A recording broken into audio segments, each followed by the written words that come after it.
السلام علیکم ورحمۃ اللہ وبرکاتہ۔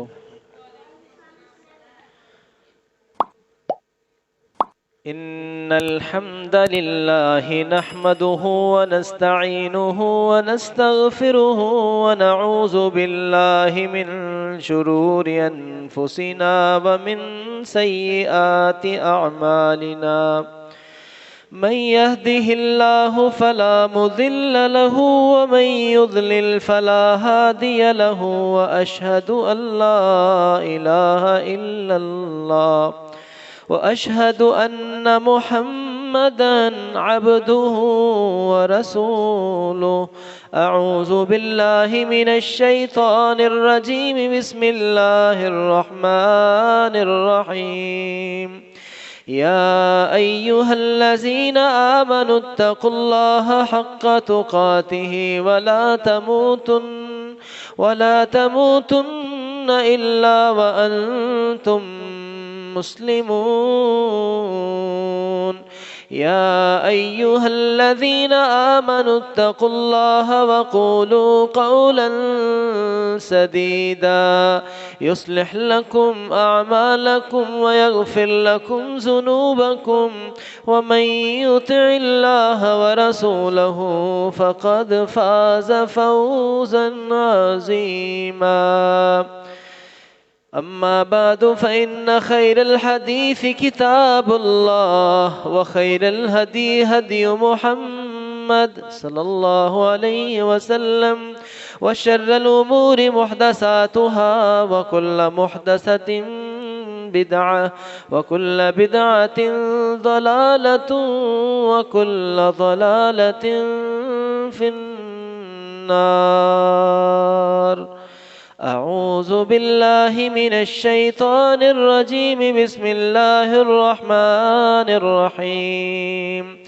قد أفلح من تزكى وذكر اسم ربه فصلى، بل تؤثرون الحياة الدنيا والآخرة خير وأبقى، إن هذا لفي الصحف الأولى، صحف إبراهيم وموسى۔ صدق اللہ العظیم وصدق رسولہ النبی الکریم، ونحن علی ذلک من الشاہدین والشاکرین، والحمد للہ رب العالمین۔ اللہ کی حمد و ثنا کے بعد لاکھوں کروڑوں انگنت لاتعداد و بے شمار درود و سلام ہوں سید کائنات سرور کونین احمد مجتبیٰ حضرت محمد مصطفیٰ صلی اللہ علیہ وسلم کی ذات اقدس پر۔ اللہ کی کروڑوں رحمتیں ہوں صحابہ کرام پر، تابعین، تبع تابعین، ائمہ کرام، محدثین اعظام، اولیاء الرحمن اور قرآن و سنت کے تمام ماننے والوں پر۔ اللہ ہم سب کو اس قافلہ حق میں شرکت اور استقامت عطا فرمائے۔ میرے ایمان والے بھائیوں، وعلیکم السلام ورحمۃ اللہ۔ یہ جو سورۃ الاعلیٰ ہے، رسول اللہ صلی اللہ علیہ وسلم اس کو اپنی جمعہ کی ہر نماز میں تلاوت فرماتے تھے۔ جمعہ کی نماز کی پہلی رکعت میں سورۃ الاعلیٰ پڑھتے تھے، اور دوسری رکعت میں سورۃ الغاشیہ پڑھتے تھے، جیسے ہم بھی پڑھتے ہیں۔ تو میں یہ سمجھتا ہوں کہ جن صورتوں کو رسول اللہ صلی اللہ علیہ وسلم کثرت کے ساتھ پڑھتے تھے اور اہتمام کے ساتھ کچھ دنوں کو کے ساتھ ملا کر خاص کر کے پڑھتے تھے، یقیناً اس کی ایک بہت بڑی وجہ تھی، اور وہ وجہ یہی ہے کہ سارے لوگ جمع ہیں اور سب کو یہ نصیحت ہر بار ایک بار ہو جانی چاہیے، سب کو اپنا یہ سبق ایک بار تازہ کر لینا چاہیے۔ اس لفظ جملے کو میں بہت دہراتا ہوں کہ آپ کے سامعین سننے والے سب عربی جانتے تھے، جب آپ آیات پڑھتے تھے، احادیث آپ فرماتے تھے تو وہ ڈائریکٹ ہی سمجھ لیتے تھے، لیکن ہمارا مسئلہ یہ ہے کہ ہم عربی زبان کو ڈائریکٹ سے نہیں جانتے، ہمیں ترجمہ کر کے کوئی بتائے تو ہمیں پتہ چلتا ہے۔ تو رسول اللہ صلی اللہ علیہ وسلم اپنی ہر نماز میں پڑھتے تھے تو صحابہ سن کر ہی درس لے لیتے تھے، ہر جمعے کو درس ہو جاتا تھا ان کا، لیکن ہمیں کوئی بتائے۔ تو اس وجہ سے میں آج کی نشست میں یہ پسند کر رہا ہوں کہ اس میں سے ہم کچھ حصہ آج ہم سیکھ لیں، سمجھ لیں اور پڑھ لیں، کیوں رسول اللہ صلی اللہ علیہ وسلم اسی سبق کو دہرانا چاہتے تھے۔ اس کی آخری آیات میں نے آپ کے سامنے پڑھی ہیں، تو اس میں اللہ تعالیٰ فرماتے ہیں قد افلح من تزکا وذکر اسم ربہ فصلی، بل تؤثرون الحیات الدنیا والآخرة خیر وابقا ان هذا لفی الصحف الاولی صحف ابراہیم وموسیٰ۔ اس پر میں آج اپنی اور آپ کی توجہ چاہتا ہوں۔ اس میں جو لفظ ہے پہلا، قد افلح من تزکا، تحقیق کامیاب ہو گیا وہ شخص کہ جس نے اپنا تزکیہ کیا۔ تزکیہ کا مطلب ہے کہ اپنے آپ کو گناہوں سے پاک صاف کروا لیا جس شخص نے، وہ شخص کامیاب ہو گیا۔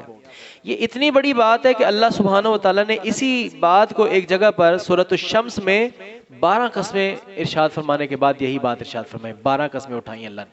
واحد قرآن پاک کا مقام ہے جہاں پر اللہ پاک نے 12 قسمیں اٹھائیں، اور وہ یہ ہیں، اور اس کے بعد بھی یہی بات ہے، والشمس وضحاها والقمر اذا تلاها والنهار اذا جلاها والليل اذا يغشاها والسماء وما بناها والارض وما طحاها ونفس وما سواها فألهمها فجورها وتقواها قد افلح من زکاها وقد خاب من دساها۔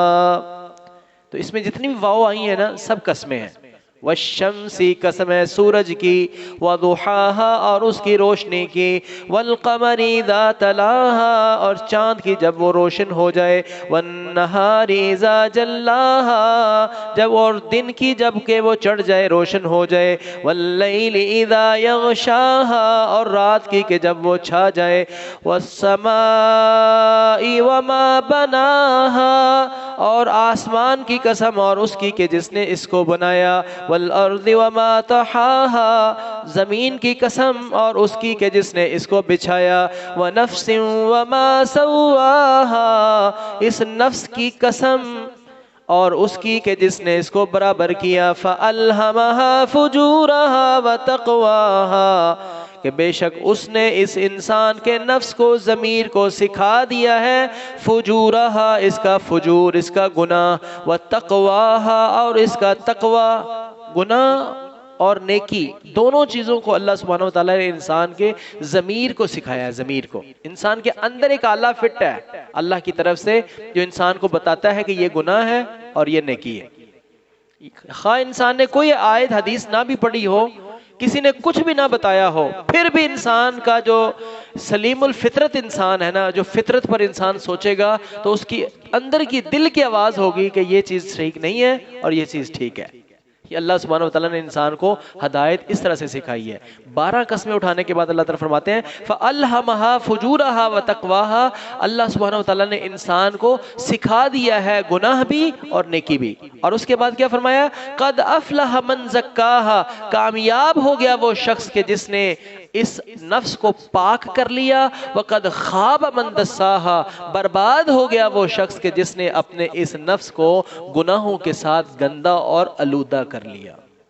واحد مقام میں بار بار عرض کر رہا ہوں کہ جہاں پر اللہ نے 12 قسم، اللہ پاک کو کوئی قسم اٹھانے کی ضرورت ہے؟ اللہ پاک فرماتے ہیں وَمَنْ أَصْدَقُ مِنَ اللَّهِ قِيلًا کون ہے اللہ سے زیادہ سچی بات کہنے والا؟ اور دوسری جگہ فرمایا وَمَنْ أَصْدَقُ مِنَ اللَّهِ حَدِيثًا اللہ سے زیادہ سچی اور سیدھی بات کس کی ہو سکتی ہے؟ تو اس سے زیادہ سچی بات کسی کی نہیں ہے، تو اللہ پاک کو قسم اٹھانے کی ضرورت نہیں ہے، لیکن اللہ 12 قسمیں اٹھاتے ہیں، اور 12 قسموں کے بعد اللہ تعالیٰ فرماتے ہیں کہ ہم نے انسان کو گناہ اور نیکی دونوں سکھا دیا ہے۔ اب انسان پر ڈیپینڈ کرتا ہے کہ اب یہ اس نیکیوں کے ساتھ اپنے آپ کو نفس مطمئنہ بناتا ہے یا گناہوں کے ساتھ آلودہ کر کے اپنے آپ کو، اپنے ضمیر کو گندا کرتا ہے اور پلیوٹڈ کرتا ہے۔ اب دونوں میں سے کیا کرنا ہے یہ اس پر ہے، لیکن یہ بات یاد رکھیں قد افلح من زکاہا کامیاب ہو گیا وہ شخص کہ جس نے اپنا تزکیہ کر لیا، گناہوں سے اپنے آپ کو پاک کر لیا۔ تو میں نے جو پہلے آپ کو آیتیں سنائی وہ سورۃ الاعلیٰ کی ہے، اور اس میں کیا ہے؟ قد افلح من تزکا تحقیق کامیاب ہو گیا وہ شخص کہ جس نے اپنا تزکیہ کر لیا، اپنے آپ کو گناہوں سے پاک صاف جس نے کر لیا وہ کامیاب ہو گیا۔ اچھا کامیابی کیا ہے؟ وہ بھی قرآن پاک میں اللہ نے اس کو بھی بیان فرمایا ہے۔ فمن زحزح عن النار وادخل الجنة فقد فاز وما الحياة الدنيا إلا متاع الغرور۔ اللہ کے نزدیک کامیابی یہ دنیا کی کامیابی نہیں ہے، بلکہ اللہ کے نزدیک کامیابی آخرت کی کامیابی ہے۔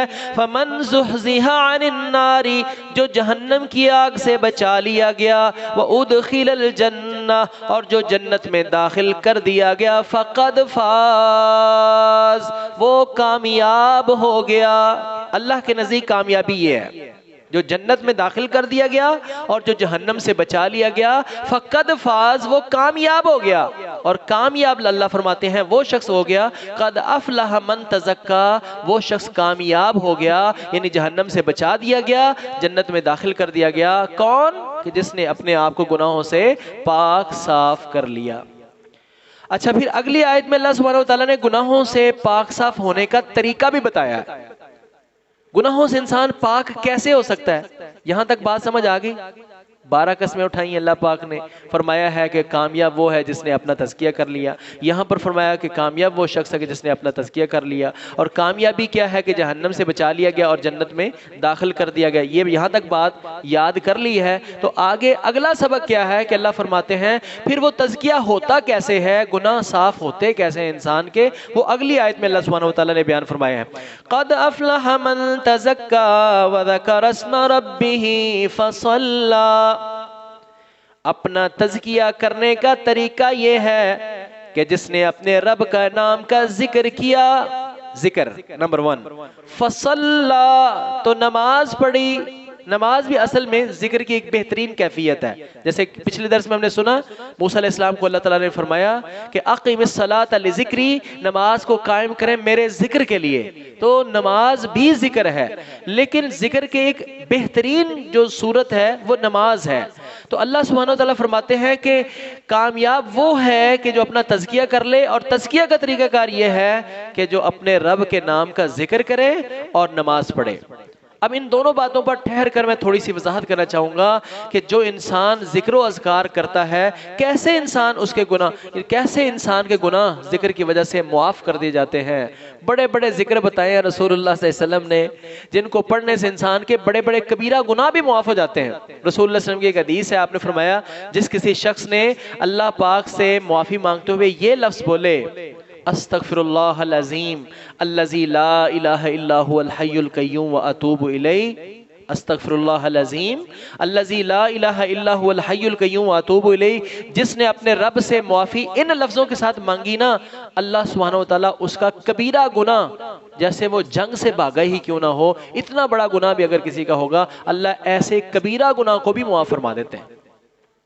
جو شخص، اب رسول اللہ صلی اللہ علیہ وسلم نے فرمایا کہ 7 گناہ موبق ہیں، 7 گناہ جو ہیں وہ ہلاک کر دینے والے ہیں، جو انسان کو تباہ و برباد کر دیتے ہیں، اور ایسی تباہی کہ جس کے بعد انسان اٹھ بھی نہ سکے، ایسی بربادی کہ جس کے بعد انسان سٹینڈ اپ نہ ہو سکے۔ بعض تباہیاں ایسی ہوتی ہیں انسان کی کہ جس کے بعد انسان دوبارہ سٹینڈ ہو جاتا ہے، لیکن موبق ایسے گناہ کو کہتے ہیں کہ جو انسان کی ایسی تباہی پھیر دے کہ جس کے بعد انسان اٹھ ہی نہ سکے۔ تو رسول اللہ صلی اللہ علیہ وسلم نے فرمایا کہ اتقوا 7 الموبقات، 7 ہلاک کر دینے والے گناہوں سے بچو، اور ان میں سے 7 میں سے ایک گناہ رسول اللہ صلی اللہ علیہ وسلم نے یہ بیان فرمایا ہے کہ کوئی شخص جنگ کے میدان میں پیٹھ پھیر کر بھاگ جائے، یہ اکبر الکبائر موبق گناہ ہے۔ رسول اللہ صلی اللہ علیہ وسلم نے فرمایا کہ ایسا موبق گناہ بھی اگر کسی نے کیا ہونا، وہ شخص بھی اگر یہ پڑھے استغفر اللہ العظیم الذی لا الہ الا هو الحی القیوم واتوب الیہ، اللہ سبحانہ وتعالیٰ اتنا بڑا گناہ بھی ان لفظوں کے ساتھ معاف فرما دیتا ہے۔ اب ذکروں میں سے ایک ذکر لا الہ الا انت سبحانک انی کنت من الظالمین بھی ہے۔ یہ ذکر اتنا بڑا ذکر ہے، رسول اللہ صلی اللہ علیہ وسلم نے فرمایا کہ جو کوئی شخص اپنے رب کے سامنے یہ الفاظ پڑھے اور ان الفاظ کے ساتھ معافی مانگے، بلکہ جو بھی مانگے اللہ سبحانہ وتعالیٰ اس کو ویسے ہی عطا کر دیتے ہیں۔ ذکر بہت بڑی چیز ہے۔ رسول اللہ صلی اللہ علیہ وسلم نے ایک دن فرمایا کہ میرے صحابہ، میں تمہیں ایک ایسا عمل نہ بتاؤں کہ جو عمل سونا چاندی خرچ کرنے سے بہتر ہو، جو تمہارے نوافل پڑھنے سے بھی بہتر ہو، جو تمہارے نفلی روزوں سے بھی بہتر ہو، جو اللہ کی راہ میں قتال کرنے سے بھی بہتر ہو، کیا میں تمہیں ایسا عمل نہ بتاؤں؟ صحابہ نے پوچھا اللہ کے رسول صلی اللہ علیہ وسلم وہ کون سا ایسا عظیم عمل ہے؟ تو رسول اللہ صلی اللہ علیہ وسلم نے فرمایا ہوا ذکر اللہ تعالی، وہ ایسا عظیم عمل جو سونا چاندی خرچ کرنے سے بہتر ہے، وہ عظیم عمل جو ہے وہ اللہ کا ذکر کرنا ہے۔ اللہ کے ذکر کرنے سے انسان گناہوں سے پاک ہو جاتا ہے، اور اگر اس کی کیفیت یہ ہو جائے کہ انسان ذکر کرنے والا اکیلا ہو اور اس کو کوئی دیکھنے والا نہ ہو، اور خالص اپنے رب کو پکار رہا ہو، رب کو یاد کر رہا ہو، اور اس عالم میں اس کی آنکھوں سے اگر آنسو نکل آئیں، تو رسول اللہ صلی اللہ علیہ وسلم نے فرمایا یہ ان خوش نصیبوں میں سے ہو جائے گا، ان 7 قسموں میں سے ہو جائے گا کہ جن 7 قسم کے بندوں کو اللہ سبحانہ وتعالیٰ قیامت والے دن اپنے عرش کا سایہ نصیب فرمائیں گے۔ رجل ذکر اللہ خالیا ففاضت عینا، وہ خوش نصیب جو اللہ کا ذکر تنہائی کے عالم میں کرتا ہے، اور تنہائی کے عالم میں ذکر کرتے ہوئے اس کی آنکھوں سے اگر آنسو نکل آتے ہیں، اللہ سبحانہ وتعالیٰ اس کی آنکھوں کی نکلے ہوئے آنسو کی اتنی لاج رکھتے ہیں، قیامت والے دن اللہ سبحانہ وتعالیٰ اس کو اپنے عرش کا سایہ نصیب فرمائیں گے۔ تو اللہ کا ذکر بہت بڑی چیز ہے۔ تو یہاں پر اللہ پاک نے فرمایا ہے قد افلح من تزکا، کامیاب ہو گیا وہ شخص کہ جس نے تزکیہ کیا، اور تزکیہ کیسے؟ وذکر اسم ربہ، اپنے رب کے نام کا ذکر کیا۔ فصلا، اب دوسری بات کہ نماز پڑھی، نماز پڑھنے سے انسان تو گناہوں سے بالکل ہی صاف ستھرا ہو جاتا ہے۔ رسول اللہ صلی اللہ علیہ وسلم نے اس کی بڑی مثالیں بیان فرمائی ہیں۔ ایک دن آپ اپنے صحابہ کے ساتھ جا رہے تھے اور ایک شاخ کو رسول اللہ صلی اللہ علیہ وسلم نے پکڑا، اور پت جھڑ کا موسم تھا، پتے جو ہیں وہ زرد ہو چکے تھے، تو رسول اللہ صلی اللہ علیہ وسلم نے اس شاخ کو پکڑا اور اس کی شاخ کو پکڑ کر جھٹکا دیا، اس کے سارے پتے گر گئے۔ تو رسول اللہ صلی اللہ علیہ وسلم نے فرمایا صحابہ دیکھو جس طرح یہ شاخ کے اوپر سے سارے پتے گر گئے ہیں نا، ایسے ہی کوئی جو شخص نمازیں پڑھتا ہے نا، 5 نمازیں پڑھتا ہے، اللہ سبحانہ وتعالیٰ اس کے جسم سے گناہوں کو ایسے ہی گرا دیتے ہیں۔ ایک مثال رسول اللہ صلی اللہ علیہ وسلم کی بڑی مشہور ہے، آپ نے بیان فرمائی، آپ نے فرمایا میرے صحابہ مجھے بتاؤ اگر کسی شخص کے گھر کے سامنے سے نہر گزرتی ہو اور وہ اس کے اندر روزانہ کی بنیاد پر پوری زندگی کی اس کی روٹین ہو، پوری زندگی کی روٹین ہو، روزانہ کی بنیاد پر وہ اس کے اندر 5 مرتبہ نہائے، تو کیا اس کے جسم پر میل کچیل ہوگی؟ صحابہ نے عرض کیا اللہ کے رسول اللہ میل کچیل کیسی؟ جو بندہ روزانہ 5 مرتبہ نہاتا، یہ ہمارے جیسی نہریں نہیں، وہ آپ پہاڑوں میں جائیں، پہاڑوں کی نہریں بڑی صاف ستھری ہوتی ہیں، وہ اور ہی زیادہ صاف ہوتی ہیں، اور ان میں انسان نہائے تو اس کے اوپر میل کچیل جیسے نہیں رہتی۔ رسول اللہ صلی اللہ علیہ وسلم نے فرمایا صحابہ جس طرح 5 مرتبہ نہانے والے شخص کے جسم پر میل کچیل نہیں نہ رہتی، ایسے ہی کہ جو شخص 5 نمازیں پڑھتا ہے اللہ سبحانہ وتعالیٰ اس کو گناہوں سے ایسے ہی پاک صاف کر دیتے ہیں جیسے روزانہ 5 مرتبہ نہانے والا شخص ہی ہو۔ رسول اللہ صلی اللہ علیہ وسلم نے فرمایا جو کوئی شخص نماز پڑھنے کے لیے آتا ہے، ایک قدم اٹھاتا ہے اور ایک قدم رکھتا ہے، اس کے ایک قدم رکھنے کی وجہ سے اور ایک قدم اٹھانے کی وجہ سے اللہ سبحانہ وتعالیٰ اس کا ایک گناہ معاف کرتے چلے جاتے ہیں، اور اس کا ہر قدم کے بدلے اس کا درجہ بلند کرتے چلے جاتے ہیں۔ میں تفسیر کر رہا ہوں کہ گناہوں سے صاف ہو جاتا ہے انسان۔ اللہ پاک نے فرمایا جو کوئی شخص اپنے رب کا ذکر کرتا ہے اور نماز پڑھتا ہے، کیسے کیسے؟ اللہ اکبر، اور دور نہ جائیں، وضو سے اگر شروع کر لیں، وضو سے، تو وضو میں رسول اللہ صلی اللہ علیہ وسلم نے فرمایا ہے کہ جو شخص وضو کرتا ہے اور جب وہ اپنے ہاتھوں کو دھوتا ہے، اس کے ہاتھوں سے کیے ہوئے گناہ اس طرح نکل جاتے ہیں حتی خرجت خطایاہ من تحت اظفاری، یہاں تک کہ اس کے ہاتھوں کے انگلیوں کے ناخنوں کے نیچے سے بھی اگر کوئی گناہ ہے تو وہ بھی نکل جاتا ہے، اور جب وہ منہ دھوتا ہے تو اس کے منہ کے گناہ گر جاتے ہیں، اس کی آنکھوں سے کانوں سے کی ہوئے گناہ اس سے نکل جاتے ہیں، جب وہ مسح کرتا ہے تو سر کے گناہ اس کے ختم ہو جاتے ہیں، جب وہ پاؤں دھوتا ہے وہاں پر بھی رسول اللہ صلی اللہ علیہ وسلم نے فرمایا حتی خرجت خطایاہ من تحت اظفاری، رسول اللہ صلی اللہ علیہ وسلم نے فرمایا کہ اس کے پاؤں کی انگلیوں کے ناخنوں کے نیچے سے بھی اگر کوئی گناہ ہے نا تو وہ بھی نکل جاتا ہے۔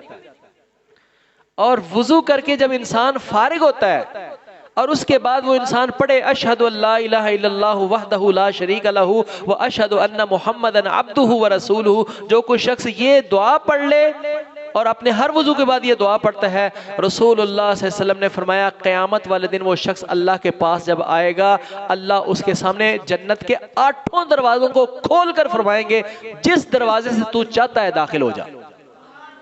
ابھی نماز پڑھنا تو آگے بعد کی بات ہے، نماز کے لیے جب انسان مسجد میں آ جاتا ہے اور نماز کے انتظار میں بیٹھتا ہے، رسول اللہ صلی اللہ علیہ وسلم کا ارشاد ہے جتنی دیر وہ نماز کا انتظار کرے، قرآن اب نہ بھی پڑھے، وہ کوئی نفل نہ بھی پڑھے، صرف نماز کے انتظار میں بیٹھے، رسول اللہ صلی اللہ علیہ وسلم کی حدیث ہے، آپ کا ارشاد ہے اللہ سبحانہ وتعالیٰ اس کو اتنا اجر دیتے ہیں گویا کہ وہ نماز پڑھ رہا ہے۔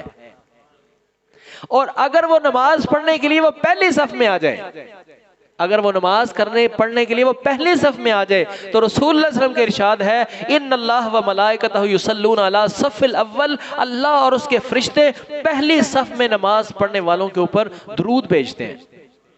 اور اللہ کا درود بھیجنا یہ ہے، لفظ صلی جب اللہ کے ساتھ لگتا ہے، صلی اللہ کا مطلب یہ ہے کہ اللہ اپنی رحمت فرماتے ہیں۔ اللہ کا درود بھیجنا یہ ہے اللہ اپنی رحمت بھیجتے ہیں۔ یا درود بھیجنے کا مفہوم محدثین نے یہ بیان کیا ہے کہ اللہ اس شخص کی مغفرت فرما دیتے ہیں، یا درود بھیجنے کا اللہ پاک کا جو ہے درود بھیجنا ہے اس کا مفہوم یہ محدثین نے بیان کیا ہے کہ اللہ اس شخص کی تعریف کرتے ہیں اپنے پاس معزز فرشتوں میں، اور فرشتوں کا درود یہ ہے، خاموشی سے بیٹھیے، فرشتوں کا درود بھیجنا یہ ہے کہ فرشتے اس کے لیے پڑھتے ہیں اللہم اغفر لہ ورحمہ، یہ حدیث میں ہے، رسول اللہ صلی اللہ علیہ وسلم نے فرمایا کہ فرشتے کا درود یہ ہے کہ فرشتہ کہتا ہے اللہم اغفر لہ ورحمہ، اللہ اس شخص کو بخش دے، اللہ اس پر رحمت فرما دے۔ رسول اللہ صلی اللہ علیہ وسلم نے فرمایا جب تک کوئی بندہ نماز کے انتظار میں رہتا ہے اور نماز پڑھ کے اس کی جگہ پر رہتا ہے، اللہ کا فرشتہ اس کے لیے مسلسل یہ دعا کرتا ہے اللہ اس شخص کو بخش دے، اللہ اس پر اپنی رحمت فرما دے۔ میں حدیث پڑھ رہا تھا آپ کے سامنے، ان اللہ و ملائکتہ یصلون علی الصف الاول، اللہ اور اس کے فرشتے پہلی صف میں نماز پڑھنے والوں کے اوپر درود بھیجتے ہیں، یعنی اللہ رحمت فرماتے ہیں، مغفرت فرماتے ہیں، اس کی تعریف فرماتے ہیں، اور فرشتے اس کے لیے کہتے ہیں اللہم اغفر لہ ورحمہ۔ اور اگر لوگ زیادہ ہوں تو اس میں بھی رسول اللہ صلی اللہ علیہ وسلم نے اس کا بونس رکھا ہے، اس میں حدیث میں لفظ ہے ان اللہ و ملائکتہ یصلون علی صفوف الاول، اللہ اور اس کے فرشتے اگلی صفوں میں نماز پڑھنے والوں پر درود بھیجتے ہیں۔ اور یہ درود بھیجنے کا میں نے مفہوم بتا دیا، آپ یہ نہ سمجھے بعض کہتے ہیں اللہ درود بھیجتا ہے، اللہ کا درود بھیجنا بتا دیا نا، رحمت فرماتا ہے اللہ پاک، بخشش فرما دیتا ہے، یہ ہے اللہ پاک کا درود بھیجنا۔ اور فرشتوں کا درود بھیجنا بتا دیا ہے، فرشتے کہتے ہیں اللہم اغفر لہ ورحمہ، اللہ اس کے فرشتے پہلی صفوں میں نماز پڑھنے والوں کے اوپر درود بھیجتے ہیں۔ اور ایک اور حدیث میں لفظ ایک اور تھوڑا سا ڈیفرنٹ ہے، ان اللہ و ملائکتہ یصلون علی صفوف المتقدمہ، اللہ اس کے فرشتے پہلی صفوں میں اگلی علی مقدم صفوں میں نماز پڑھنے والوں کے اوپر درود بھیجتے ہیں۔ رسول اللہ صلی اللہ علیہ وسلم نے جب یہ حدیث فرمائی نا ان اللہ و ملائکتہ یصلون علی الصف الاول، اللہ اس کے فرشتے پہلی صف میں نماز پڑھنے والوں کے اوپر درود بھیجتے ہیں، تو ایک صحابی نے پوچھا اللہ کے رسول وعلی الثانی، دوسری کے متعلق کیا ہے؟ تو رسول اللہ صلی اللہ علیہ وسلم نے پھر الفاظ دہرائے ان اللہ و ملائکتہ یصلون علی الصف الاول، اللہ اس کے فرشتے پہلی صف میں نماز پڑھنے والوں کے اوپر درود بھیجتے ہیں۔ اس نے عرض کیا اللہ کے رسول وعلی الثانی، دوسری کے متعلق بھی فرما دیں۔ آپ نے پھر تیسری مرتبہ فرمایا ان اللہ و ملائکتہ یصلون علی الصف الاول، اللہ اس کے فرشتے پہلی صف میں نماز پڑھنے والوں پر درود بھیجتے ہیں۔ انہوں نے عرض کیا اللہ کے رسول وعلی الثانی، دوسری کے متعلق بھی فرما دیں۔ یہ کیا ہے؟ کیا وہ پہلی صف میں نماز پڑھنا نہیں چاہتے تھے؟ نہیں، دیکھو صحابہ کا شوق دیکھو، ان کے ذہن میں فکر یہ ہے، ٹینشن یہ لگی اگر میں بھاگ کے آؤں جلدی بھی کروں تو ہو سکتا ہے پہلی صف میں جگہ ہی نہ رہے، تو چلو دوسری جگہ میں مل جائے تو میں پھر بھی یہ ثواب پا لوں۔ یہ ہے، یہ سوچ فکر ہے پہلے ایمان والوں کی۔ ہم ایمان والے ہیں اور وہ بھی ایمان والے تھے۔ اللہ نے فرمایا ہے کہ تم ان جیسا ایمان بناؤ گے نا پھر تم ہدایت پاؤ گے۔ فَإِنْ آمَنُوا بِمِثْلِ مَا آمَنْتُمْ بِهِ فَقَدْ اهْتَدَوْا، اگر تمہارا ایمان ان صحابہ جیسا ایمان ہوگا نا پھر تم ہدایت پاؤ گے۔ اور ان کا ایمان دیکھو کیسا ہے، آپ فرما رہے ہیں پہلے صف میں نماز پڑھنے والوں کے اوپر اللہ اس کے فرشتے درود پڑھتے ہیں، درود بھیجتے ہیں۔ ان کو فکر لگی ہوئی ہے کہ پہلی صف کہیں رہ گئی تو دوسری میں مجھے ثواب مل جائے، اللہ کے رسول دوسری کے متعلق فرما دے۔ تیسری چوتھی مرتبہ رسول اللہ صلی اللہ علیہ وسلم نے فرمایا کہ ہاں ٹھیک ہے تیری بات مان لی، وعلی الثانی، دوسری صف پر بھی نماز پڑھنے والوں کے اوپر اللہ اس کے فرشتے درود بھیجتے ہیں۔ پھر ایک حدیث ہے ان اللہ و ملائکتہ یصلون علی میامن الصف، اللہ اور اس کے فرشتے صفوں کی دائیں جانب پر نماز پڑھنے والوں کے اوپر درود بھیجتے ہیں۔ اب اتنی حدیثیں میں نے آپ کو سنا دی، میں وضاحت کیا کر رہا ہوں؟ اللہ تعالیٰ فرماتے ہیں قد افلح من تزکا، سبق یاد کرنا ہے، کامیاب ہو گیا وہ شخص کہ جس نے اپنا تزکیہ کیا، اور تزکیہ کا طریقہ کار یہ ہے کہ اپنے رب کے نام کا ذکر کیا، فصلی اور نماز پڑھی۔ نماز پڑھنے سے انسان گناہوں سے کیسے صاف ہوتا ہے؟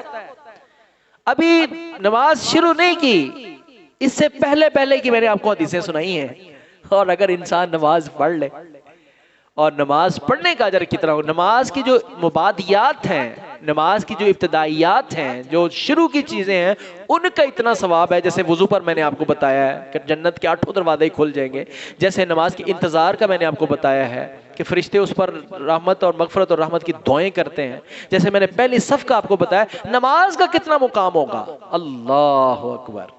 رسول اللہ صلی اللہ علیہ وسلم نے فرمایا ہے اللہ پاک سب سے زیادہ اپنے بندے سے راضی اس وقت ہوتا ہے جب اس کا بندہ اللہ پاک کے فرض کیے ہوئے جو اللہ کے فرائض ہیں نا، اللہ نے جو چیزیں فرض کی ہیں، جب انسان اس پر عمل کرتا ہے، اللہ کو سب سے زیادہ محبوب عمل وہی لگتا ہے۔ اور جب اللہ کا بندہ اپنے رب العالمین، اپنے خالق مالک کی بات کو مان کر اس کے فرض کو ادا کر لیتا ہے، فرض ادا کرنے کے علاوہ پھر اور ایکسٹرا نفلی نوافل بھی کرنا شروع کر دیتا ہے۔ مثلا اس نے نماز فرض پڑھ لی ہے، نفل پڑھتا ہے۔ یہ جتنی سنتیں ہیں نا، سنتیں اصل میں نوافل ہیں، اور ان نفلوں کو سنت اس لیے کہتے ہیں کہ ان نفلوں کو رسول اللہ صلی اللہ علیہ وسلم نے پڑھا ہوتا ہے، اس لیے ان نفلوں کو سنت کہتے ہیں۔ فرض رکھتے ہیں وہی 4 2 3 جو ہے نا فرض رکعت وہی ہے۔ سب سے زیادہ اللہ کو محبوب عمل وہی فرض رکعت ہیں۔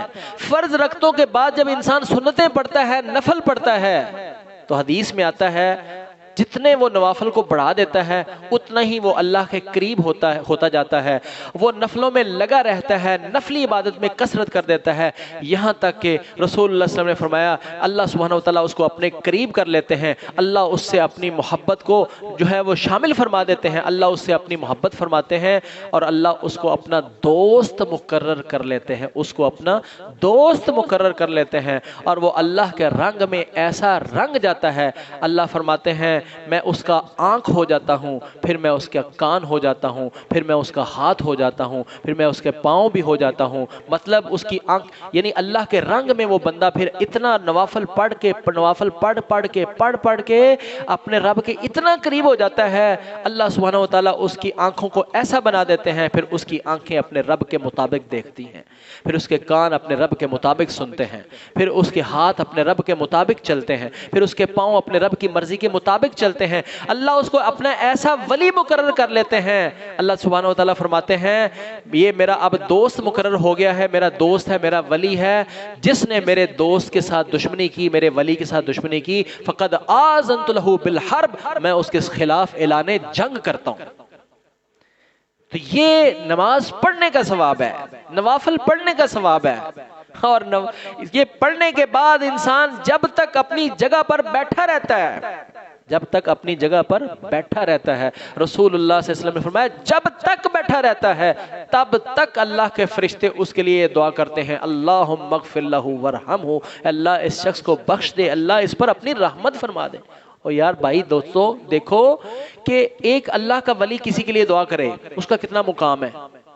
ایک عام میرے جیسے طالب علم سے بھی کوئی لوگ کہہ دیتے ہیں کہ جی آپ دعا کریں، آپ اچھا سمجھ رہے ہوتے ہیں نا اللہ میں ایسا بنائے، ٹھیک ہے، آپ ان سے دعا کروانا چاہتے ہیں، لیکن جس کے لیے اللہ کا فرشتہ دعا کرے، جس کے لیے اللہ کا فرشتہ دعا کرے، اور فرشتہ دعا کرتا ہی اس کے لیے جس پر اللہ راضی ہو جائے۔ اللہ نے قرآن پاک فرمایا وَلَا يَشْفَعُونَ إِلَّا لِمَنِ ارْتَضَىٰ وَهُمْ مِنْ خَشْيَتِهِمْ مُشْفِقُونَ۔ اللہ کی نورانی یہ مخلوق لا یشفعون نہیں وہ سفارش کرتے، نہیں وہ دعا کرتے کسی کے لیے الا لمن ارتضی مگر اسی کے لیے وہ اپنے لب کشائی کرتے ہیں جس پر اللہ خود راضی ہو چکا ہوتا ہے۔ وہ کسی کے لیے دعا کرتے ہی نہیں ہیں جب تک اللہ اجازت نہ دے۔ تو رسول اللہ صلی اللہ علیہ وسلم نے فرمایا کہ جب کوئی بندہ نماز پڑھنے کے بعد اپنی جگہ پر بیٹھا رہتا ہے، جتنی دیر تک بیٹھا رہتا ہے اتنی دیر تک اس کے اوپر اللہ کے فرشتے مغفرت اور رحمت کی دعا کرتے رہتے ہیں۔ تو میں آپ کو سنا رہا قد افلح من تزکا، اللہ کا اعلان ہے، اللہ پاک کا اعلان سنیں، اللہ پاک کا اعلان ہے قد افلح من تزکا، تحقیق کامیاب ہو گیا وہ شخص کہ جس نے اپنا تزکیہ کر لیا. 12 قسموں کے بعد کیا فرمایا؟ بھول تو نہیں گئے؟ قد افلح من زکاہا، کامیاب ہو گیا وہ شخص جس نے اپنا تزکیہ کر لیا. وقد خاب من دساہا، اور برباد ہو گیا وہ شخص جس نے اپنے آپ کو گناہوں سے آلودہ کر لیا. پھر اس پر آ جائیں. قد افلح من تزکا، کامیاب ہو گیا وہ شخص جس نے تزکیہ کر لیا. تزکیہ کر لیا کیسے؟ ذکر اسم ربہ، اپنے رب کے نام کا ذکر کیا. فصلی، اور نماز پڑھی. نماز اتنی بڑی چیز ہے. میں بات کو مکمل کی اختتام کی طرف لے کے جا رہا ہوں، پریشان نہ ہو، زیادہ بات لمبی نہیں ہوگی. میں نے آدھا گھنٹہ آپ کا کہا ہے، بس مکمل کرنے لگے. آخری باتیں سن لیں. نماز یہی اول، یہی آخر بات ہے. وَمَا خَلَقْتُ الْجِنَّ وَالْإِنسَ إِلَّا لِيَعْبُدُونَ. ترجمہ، لفظی ترجمہ سنو. وَمَا خَلَقْتُ، میرا اور آپ کا خالق مالک اللہ پاک فرماتے ہیں وَمَا خَلَقْتُ الْجِنَّ وَالْإِنسَ، نہیں میں نے پیدا کیا جنوں کو اور انسانوں کو، الا مگر صرف اس لیے کہ لیعبدونی، کہ وہ میری عبادت کریں. پیدا ہی اس لیے ہوئے ہیں اور مقصد ہی کوئی نہیں ہے. اللہ کی قسم قرآن پاک میں اللہ نے صرف ایک ہی مقصد پیدا کیا ہے، انسان کے پیدا کرنے کا ایک ہی مقصد بیان کیا ہے کہ یہ میری عبادت کریں. جتنی بھی ساری چیزیں، سارے جہان کی چیزوں کو اللہ پاک نے انسان کے نفع کے لیے پیدا کیا ہے، لیکن انسان کو اپنی عبادت کے لیے پیدا کیا ہے. الدنیا کلھا متاع، جا انسان یہ ساری دنیا تیرے لیے متاع ہے. متاع کا مطلب ہے فائدہ اٹھائی جانے والی چیز. متاع کا مطلب ہے فائدہ اٹھائی جانے والی چیز. الدنیا کلھا متاع، جا انسان یہ ساری دنیا تیرے لیے فائدہ اٹھانے کی چیز ہے، یہ سب سے فائدہ اٹھا، لیکن یہ سب سے فائدہ اٹھا کر تو میرے سامنے آ. اس لیے اللہ فرماتے ہیں فلا صدق ولا صلی، جس نے اللہ کی تصدیق نہ کی، نماز نہ پڑھی، ولیکن کذب وتولی، اور اس نے جھٹلایا اپنے رب کو اور اپنے گھر کو چلا گیا. نماز نہیں پڑھی، نماز کی طرف نہیں آیا، اپنے گھر کو چلا گیا. ثم ذهب الى اهله يتمتع، اپنے گھر کو گیا اکڑتا ہوا، اپنے گھر کو گیا اکڑتا ہوا. اگر میں اس کو ادھر آؤ، یہ ادھر آنے کی بجائے یہ ادھر کو چلا جائے تو اس کی چال کیا ہے؟ اکڑ والی ہے نا. بڑی اندے جا اکڑے، گل نہیں منی. جو اس کو میں بلاؤں استاذ کہے ادھر آ، لیکن وہ ادھر آنے کی بجائے گل نہ سنے، وہ ادھر کو چلا جائے، وہ نہ بھی اکڑے، اس کا جانا ہی اکڑ والا ہے. اللہ پاک فرماتے ہیں ادھر اذان کی آواز آتی ہے حی علی الصلاۃ، آ نماز کی طرف، حی علی الفلاح، آؤ کامیابی کی طرف. یہ آنے کی بجائے ثم ذهب الى اهله يتمتع، اپنے گھروں کو جاتا تھا، اپنے گھر کی طرف جاتا تھا اکڑتا ہوا. اولا لک فاولا ثم اولا لک فاولا، تیرے لیے بالاولا جہنم ہے، تیرے لیے بالاولا جہنم ہے، تیرے لیے بالاولا جہنم ہے، تیرے لیے بالاولا جہنم ہے. 4 مرتبہ. دلیل یہ سورہ، یہ میرے سامنے ہے 29واں سپارہ، اور اس کی صورت قیامت آپ خود کھول لے. بھائی میرا فتویٰ ہے، میرا فتویٰ نہیں. اور میں اب فتوے سے مجھے یاد آ گیا، ساتھ ہی حدیث میں لکھا ہوا ہے کہ رسول پاک صلی اللہ علیہ وسلم کے صحابہ کرام بالاتفاق کسی عمل کے چھوٹ جانے سے کفر نہیں سمجھتے تھے. کسی عمل کے چھوٹ جانے کو، چھوڑ دینے کو وہ کفر نہیں سمجھتے تھے. الا الصلاۃ، مگر نماز. جو بندہ نماز چھوڑتا تھا بالاتفاق صحابہ کا فتویٰ تھا کہ یہ ابھی حالت کفر میں ہے، مومن نہیں ہوا. اب جو بھائی سستی کر لیتے ہیں میں ان کے اوپر فتویٰ نہیں لگا رہا. میرا رب بڑا غفور ہے میرے پیارے بھائی، اللہ بڑے غفور رحیم ہے. اللہ اکبر، اتنا غفور رحیم، اس سے زیادہ. اللہ اکبر. اللہ پاک تو فرماتے ہیں جو میرے سامنے توبہ کرتا ہے نا اس کے گناہوں کو میں معاف نہیں کرتا بلکہ گناہوں کو میں نیکیوں میں تبدیل کر دیتا ہوں. لو آج توبہ کرو، گزشتہ جنیاں بھی نہیں پڑھیاں سب معاف ہو سکتی ہیں، اللہ پاک ان کو نیکی بنا دیں گے. اپنے سے نہیں کہہ رہا، یہ آپ کے اللہ، آپ کے خالق مالک کا اعلان ہے. فَأُولَئِكَ يُبَدِّلُ اللَّهُ سَيِّئَاتِهِمْ حَسَنَاتٍ، یہ وہ خوش نصیب ہیں جو اچھی توبہ کرتے ہیں، اللہ سبحانہ وتعالیٰ ان کے گناہوں کو نیکیوں میں تبدیل کر دیتے ہیں. ان شیطان دا دھوکھا ویکھو کی وہ کہندا ہے ہر مسلمان کلمہ پڑھنے والا بندہ ان دے دل چ ہوندا میں نماز پڑھنی. کوئی بھی بندہ ایڈا بھی گیا گزرا نہیں، ہر نیک بندہ مسلمان جڑا کلمہ پڑھدا ہے نا وہ سمجھدا ہے کہ میں نماز پڑھنی. لیکن شیطان نے دھوکھا پتہ کی دیتا ہے کہ آئیے میں فلانا کام کر لواں پھر شروع کراں گا، میں حج تو بعد شروع کراں گا، میں نوجوان سمجھدا میں شادی تو بعد شروع کراں گا. کہتے شروع کراں گا نیت چ ہوندا ہے میں شروع کراں گا. شیطان ڈیلے کرواندہ رہندا ہے، آئیے نہیں کل تو پرسوں تو کل تو، بس فوری ڈیلے اگر آپ کر دیتے ہیں نا سمجھے آپ نے شیطان کو قدم رکھنے کی جگہ آپ دے رہے ہیں. وہ کہتے ہیں سیانے کہتے ہیں تو مینوں کھلون دی جگہ دے میں بہن دی آپے ہی بنا لاں گا. تو جب انسان شیطان کو اتنی جگہ دیتا ہے نا وہ پھر جگہ بنا لیتا ہے. جناب تاخیر کس بات کی ہے؟ اور میرے سونے بھائی ایمان والے بھائی تیرے اللہ کے بڑے کرم ہیں فضل ہیں، کر توبہ ابھی شروع کر، گزشتہ سارے ہی معاف ہو سکتے، کوئی ملامت بھی نہیں. ہو سکتا ہے آپ نماز شروع کر دیں آپ مجھ سے بھی آگے نکل جائیں، ہمیں کوئی کیا دعویٰ ہے کسی کو قبول بھی ہے یا نہیں ہے، اللہ کو پتہ ہے. اس لحاظ سے میں کسی کو اپنے سے کم تر نہیں سمجھ رہا، جتنے بھی بیٹھے ہیں سب مجھ سے بہتر ہے، ہو سکتا ہے مجھ سے آگے نکل جائیں. تو مت اپنے آپ کو کوئی سمجھے کہ میں کسی پر یہ ایسا فتویٰ لگا رہا ہوں، اچھا آپ سمجھیں کہ یار اسی تو پھر آج دے در سے مجرم ہی بن گئے، بڑے مجرم بنایا ہے، تیرے واسطے بلولا جہنم ہے، تیرے واسطے بلولا جہنم ہے، تیرے واسطے بلولا جہنم ہے، تیرے واسطے بلولا جہنم ہے، لساسی تو پھر گیا جہنم جی. نہیں میرے بھائی ہے بات تو ایسے ہی ہے، یہ تو اللہ نے فرمایا جہنم ہے جہنم ہے، لیکن اب ہے نا وقت توبہ کا، کر لے توبہ. شیطان کو راستہ نہ دے، وہ اس کا یہی دھوکہ ہے، اس کا نام ہے غرور. غرور اس کا معنی ہے غرور، اس کا معنی ہے دھوکہ دے، بہت بڑا دھوکہ دینے والا ہے، بہت بڑا دھوکہ دینے والا ہے. دھوکہ دیتا ہے کہ وہ کہ ابھی تیرے پاس بہت وقت ہے، مرنے سے پہلے توبہ کر لے گا تو پچھلے سارے معاف ہو ہی جانے، لیکن یہ پتہ ہے کہ کب مرنا ہے. یہی تو بات ہے، دنیا کا واحد مسئلہ ہے، پوری دنیا کا واحد مسئلہ ہے جس پر ساری دنیا کا اتفاق ہے کہ مرنے کا کوئی پتہ نہیں. باقی ہر چیز میں اختلاف ہے، دنیا کے ایک ہی مسئلہ ہے جس پر ساری دنیا کا اتفاق ہے، مسلمان ہو کافر ہو یہودی ہو عیسائی ہو غیر مسلم ہو، نہ ہی کسی مذہب سے تعلق رکھنے والا نہ ہو، وہ سب کا یہ ماننا ہے کہ مرنے کا کوئی پتہ نہیں. اور پھر بھی اس کے باوجود شیطان دھوکہ دیتا ہے کہ ابھی میں توبہ کر لوں گا.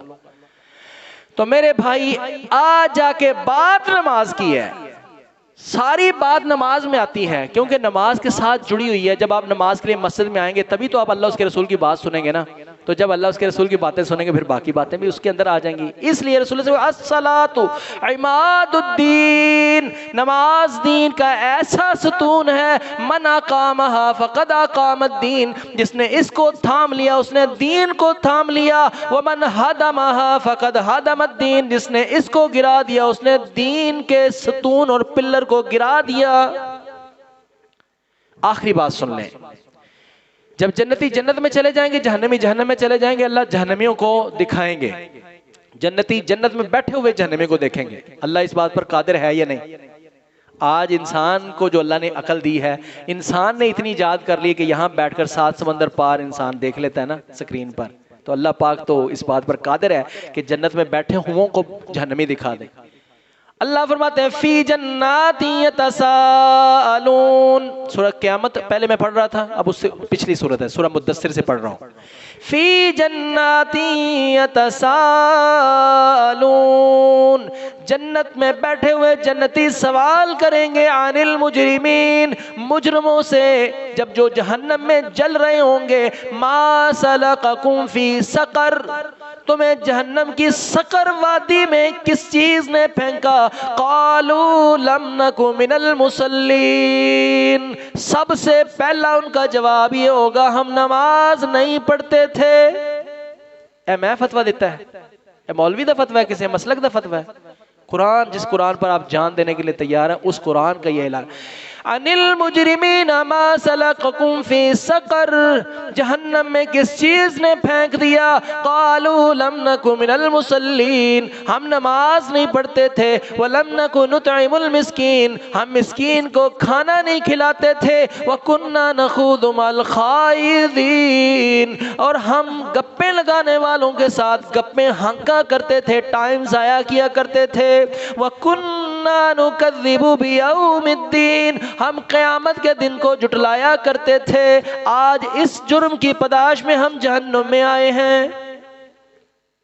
ایتھوں پتہ لگتا ہے کہ اے کلمہ پڑھنے والے ہوں گے، کیونکہ جو کافر ہوں گے نا وہ جہنم میں اپنے کفر کی وجہ سے جائیں گے، وہ یہ نہیں کہیں گے ہم نماز نہیں پڑھتے تھے ہم اس لیے جہنم میں آئے ہیں، وہ تو اپنے کفر کی وجہ سے جہنم میں جائیں گے، وہ تو بتائیں گے سیدھا کہ ہم اللہ کا انکار کرتے تھے، ہم قیامت کا انکار کرتے تھے، آج ہم اس وجہ سے جہنم میں آئے ہیں۔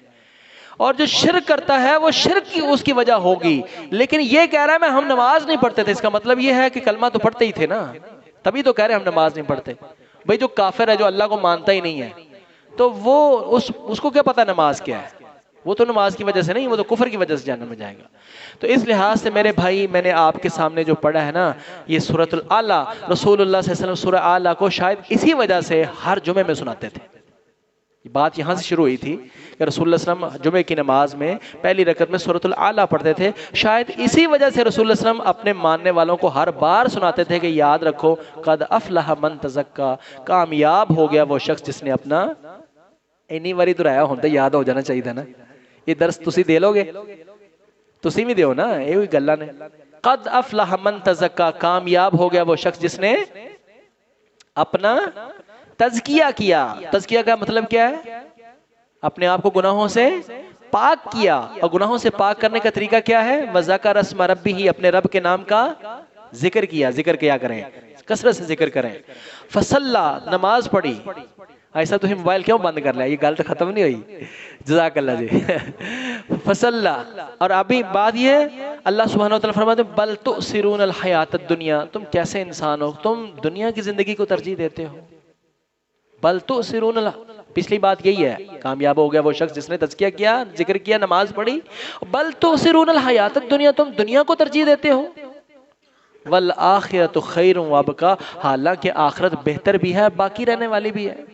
دنیا نہ تو بہتر ہے، نہ یہ باقی رہنے والی ہے، یہ ختم ہو جانے والی ہے، اور یہ نکمی ہے، اتنی نکمی ہے، اتنی نکمی ہے۔ رسول اللہ صلی اللہ علیہ وسلم نے ایک دن راستے میں ایک بکری کا بچہ مرا ہوا پڑا تھا، چھوٹا سا بچہ مرا ہوا پڑا تھا۔ رسول اللہ صلی اللہ علیہ وسلم نے فرمایا کہ تم میں سے کون شخص اس بکری کے بچے کو لینا چاہے گا؟ صحابہ اللہ کے رسول، اس میں سے سمیل آ رہی ہے، تو مرا پڑا ہے، اس کا تو چمڑا بھی کام نہیں آ سکتا، بچہ ہے، مرا پڑا ہے، سمیل آ رہی، اس کو کون لے گا؟ رسول اللہ صلی اللہ علیہ وسلم نے فرمایا کہ اللہ کے نزدیک دنیا کی ویلیو اس بکری کے مرے ہوئے بچے سے بھی کم تر ہے، اتنی بھی ویلیو نہیں ہے۔ تم اس دنیا کو ترجیح دیتے ہو، اس دنیا کے پیسے، روپیہ پیسے کی خاطر، دنیا کی چیزوں کی خاطر تم اپنے اللہ کا ذکر کو چھوڑتے ہو، اپنے رب کو چھوڑتے ہو، نماز کو چھوڑتے ہو، اس دنیا کے بھی۔ بل تؤثرون الحیات الدنیا، تم دنیا کو ترجیح دیتے ہو۔ والآخرۃ خیر، آخرت بہتر ہے، اس کو ترجیح دو۔ وَأَبْقَى، وہ باقی رہنے والی ہے۔ إِنَّ هَذَا لَفِي الصُّحُفِ الْأُولَى، یہ بات پہلے صحیفوں میں بھی ایسے ہی لکھی ہوئی تھی، یہ بات جو پیچھے آپ نے سنی ہے، إِنَّ هَذَا لَفِي الصُّحُفِ الْأُولَى، یہ پہلے صحیفوں میں بھی تھی، صحف ابراہیم و موسیٰ، ابراہیم علیہ السلام کے صحیفوں میں بھی یہ بات لکھی ہوئی تھی، و موسیٰ، اور موسیٰ علیہ السلام کی کتاب میں بھی یہ بات ایسے ہی لکھی ہوئی تھی۔ کون سی بات بلا؟ قد افلح من تزکا وذکر اسم ربہ فصلی بل تؤثرون الحیاۃ الدنیا والآخرۃ خیر وابقا۔ اللہ مجھ اور آپ تمام سب کو جب تک زندہ رکھے ایمان کے ساتھ زندگی نصیب فرمائے، اور اپنی زندگی کے آخری لمحے کی آخری نماز بھی ادا کر کے جانے کی توفیق نصیب فرمائے۔